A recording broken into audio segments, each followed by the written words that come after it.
Hi guys, I've got another violin pilgrimage coming up which I'm really excited about, and I wanted to just talk about it for a few moments. I'm going to be making a video and putting it in my original content channel, so I'll pop the links in the description and so on. But I just wanted to talk a little bit about this trip. So two places I want to go. I want to return back to the Ashmolean, one of my favourite ever museums that I've been to a number of times. The sheer quality of the antique violins that they've got in there, and notably the Messiah Stradivarius. But I'm going to do something a bit different this time as well. I'm also going to nip into the Bate Collection, which I understand is quite nearby to the Ashmolean. So I'm just going to talk about a couple of things to do with those museums. So the Messiah Stradivarius is really the showpiece in the Ashmolean. It's one of arguably three, a triad of Stradivari's best ever instruments.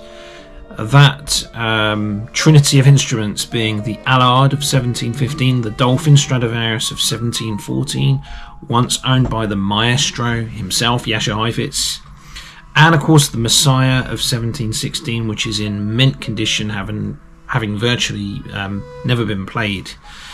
The Messiah was kept by Count Cosio de Salaberry, who purchased it from Paolo Stradivari. So it was a violin that was knocking about, one of 10 instruments I believe, knocking about in Antonio Stradivari's workshop, which after he died his son then sold to Salaberry. I'm not sure if I'm pronouncing his name correct.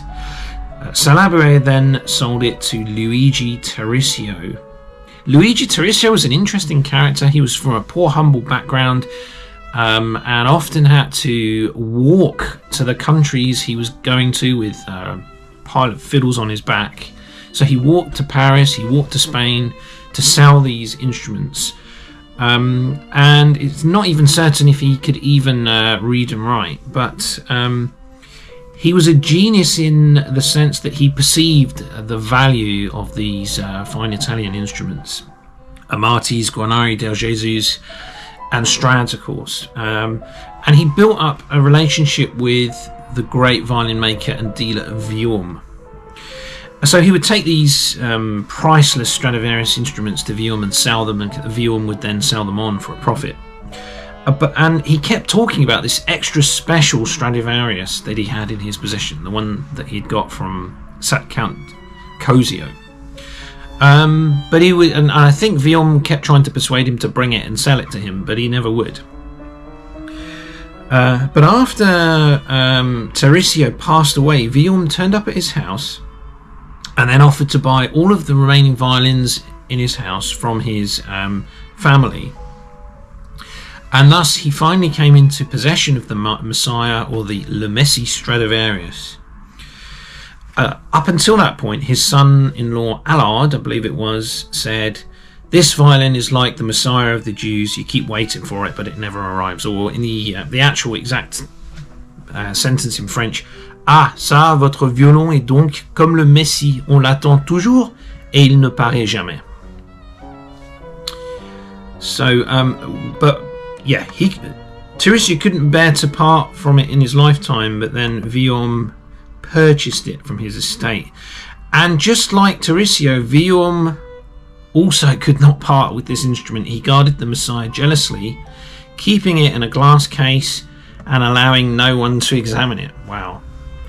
Very precious violin indeed. But of course all of this would just only serve to preserve the violin. You know, Stradivarius couldn't part with it. Tarisio couldn't, Violin couldn't, so just kept it well preserved. Violin did allow it to be shown at the 1872 exhibition of instruments in the South Kensington Museum. That was its first appearance in England. After Violin's death in 1875, the violin became the property of his two daughters, then of his son-in-law, the violinist Allard. Can you imagine the joy Delphine Allard would have had playing on that?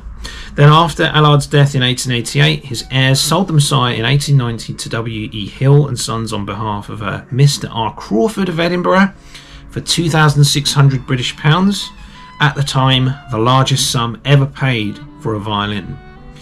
So that is the creme de la creme of the Ashmolean. I'm going to go and this time make a proper video and try and get it right, and try and get it as perfect as I can. Because my previous sort of visit to the Ashmolean, I was just kind of getting into the YouTube thing really. So this time around I hope to do it justice. And of course the Messiah is not the only treasure they have in the collection there. They've got 2 decorated Strads on display, the Rode and the Cipriani Potter, and of course a super rare instrument, one of only 5 or 6 surviving. They actually have a Stradivarius guitar there. They have Amartis and Jakob Steiners and many other interesting violins.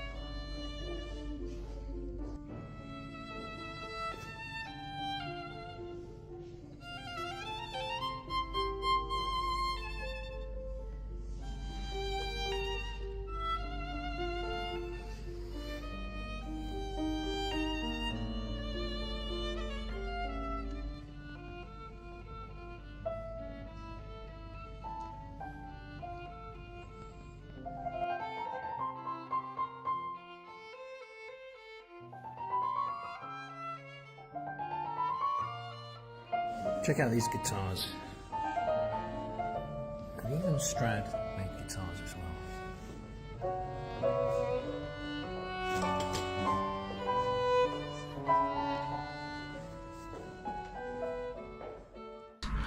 But then the second bit, something that I've never done, is the Bate Collection, part of the University of Oxford. So what was I going to say about that? Oh, just one more thing to say about so the 3 best, according to, I think it's according to Nippon and some others, are the Allard of 1715, the Dolphin, Yasha Heifetz Strad of 1714, and then of course the Messiah, which is in mint condition, virtually unplayed. But the Lady Blunt and the Messiah are apparently the world's 2 best preserved Stradivari instruments. So back to the Bate Collection then. It's in the Faculty of Music at Oxford University. It's one of the most comprehensive collections in Britain of woodwind, brass and percussion, ranging from European instruments to instruments from across the globe. Of course, it's the string instruments that I'll be making a beeline for. The Bate Collection consists of the original Philip Bate gift of European orchestral woodwind instruments, plus many other instruments given and lent by Philip Bate throughout his life, and it lists some of their donors as well contributed. I believe the collection's it's not in its final resting place. It's being housed in a temporary building at the moment, but it's still available, I believe, on certain days of the week between 2 and 5 or something like that.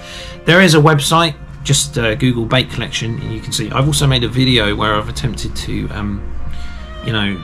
show all the photos of the professional photos of the instruments that they've got in that collection, so I'll leave a link to that.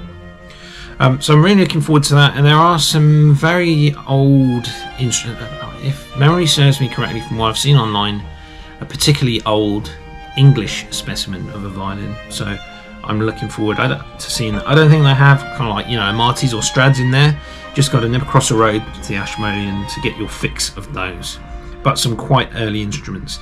So that's going to be fascinating. As I say, I'm going to make a violin pilgrimage video on this topic, and I'll leave the links. But yeah, really fired up about this visit to Oxford. I am gradually working my way through the list of museums where you can make violin pilgrimages in the UK. We don't have that many, but we really do have some exceptional ones.